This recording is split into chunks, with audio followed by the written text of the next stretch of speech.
Warahmatullahi wabarakatuh. Salam sejahtera buat kita semua.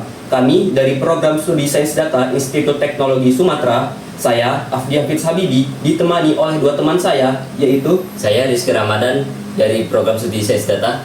Saya Misalkan Gariza dari Program Studi Sains Data. di sini kami akan mempresentasikan hasil analisis kami yang berjudul Dampak Screen Time pada Perkembangan Remaja.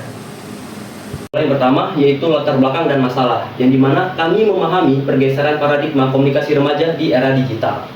Yaitu ada rumusan masalah penelitian. Dari latar belakang tadi kita dapat 4 rumusan masalah. Yang pertama itu ada efek kognitif, yaitu bagaimana pengaruh durasi screen time terhadap proses berpikir dan pemecahan masalah pada remaja. Yang kedua ada dampak negatif, yaitu apa saja hambatan utama yang muncul pada kemampuan konsentrasi akibat penggunaan layar berlebih. Yang ketiga ada potensi positif, di mana sejauh mana media digital dapat mendukung perkembangan literasi dan keterampilan kognitif tertentu. Dan yang terakhir, faktor kontrol.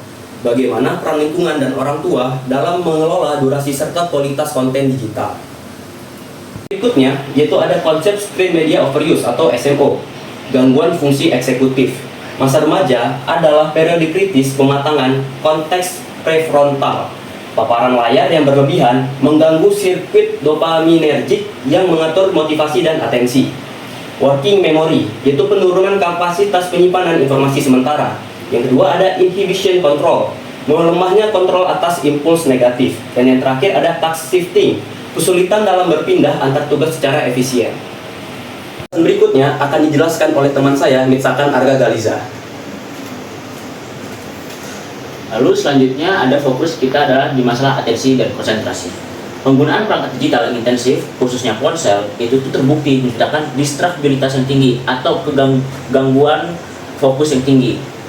Informasi cepat dan beragam membiasakan objek otak itu pada simulasi instan. Hal ini dibuktikan pada penelitian Pujol pada tahun 2024. Paparan ponsel lebih dari 10 menit per hari pada usia 6-16 tahun berkorelasi signifikan dengan peningkatan gangguan atensi.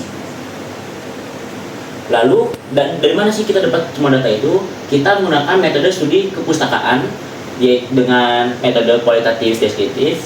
Jelas sumber literaturnya ada 4 dari Liu et al. Pada tahun 2023. Fokus kajian utamanya adalah screen media overuse atau SMO, dan kita dapat itu dari PubMed Central. Lalu ada studi literatur kedua kami dari Pujol et al. Tahun 2024. Fokus kajian utamanya adalah paparan layar dan kesehatan kognitif. Basis datanya dari PubMed juga. Lalu ada Carr et al. Pada tahun 2025. Fokus kajian utamanya adalah dampak perkembangan anak dan remaja. Dari basis datanya itu Children Journal. Lalu ada Limasta et al. Pada tahun 2025. Fokus kajian utamanya adalah konsentrasi dan emosi. Dari basis datanya kami dapat dari Liberosis. Lalu dari sini kita bisa lihat ambang batas risiko kognitif.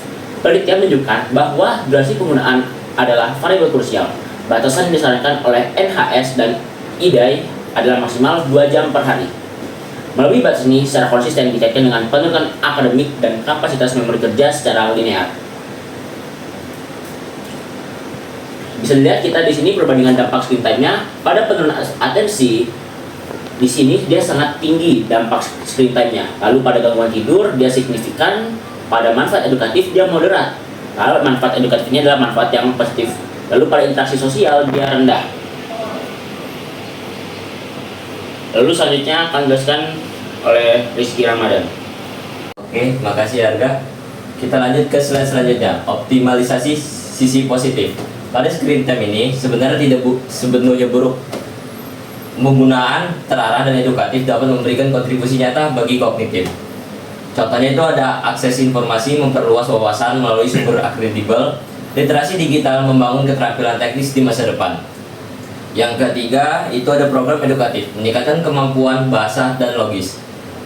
Lanjut ke co-viewing, diskusi aktif antara remaja dan pendamping. Itu adalah kita didampingi oleh orang tua kita untuk pada digital ini.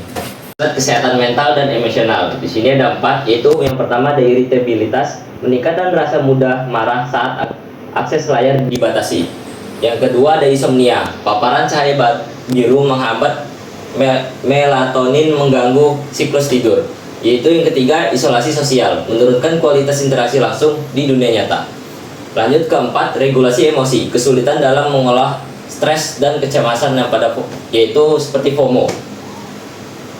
Lanjut ke slide peran orang tua dan sekolah. Strategi ini mengolah kesehatan, lingkungan, dan faktor protektif utama untuk meningkatkan resiko SMO. Yang pertama itu ada batas konsisten, penerapan aturan waktu yang jelas dan tegas, kurasi konten, memastikan media yang diakses bersifat membangun, literasi digital, sekolah mengintegrasikan etika teknologi. Yang terakhir itu ada metode perilaku. Model perilaku, orang tua harus menjaga contoh menggunakan gawe yang sehat. Terakhir yaitu kesimpulan dan rekomendasi. Nah, kesimpulan dari materi ini adalah screen time adalah pisau yang bermata dua. Dampaknya itu bisa buruk ditentukan oleh durasi, kualitas konten, dan konteks penggunanya. Yaitu rekomendasi dari kami yaitu batasi durasi screen time dan juga kualitas konten yang ditonton. Sekian dari presentasi dari kami. Assalamualaikum warahmatullahi wabarakatuh.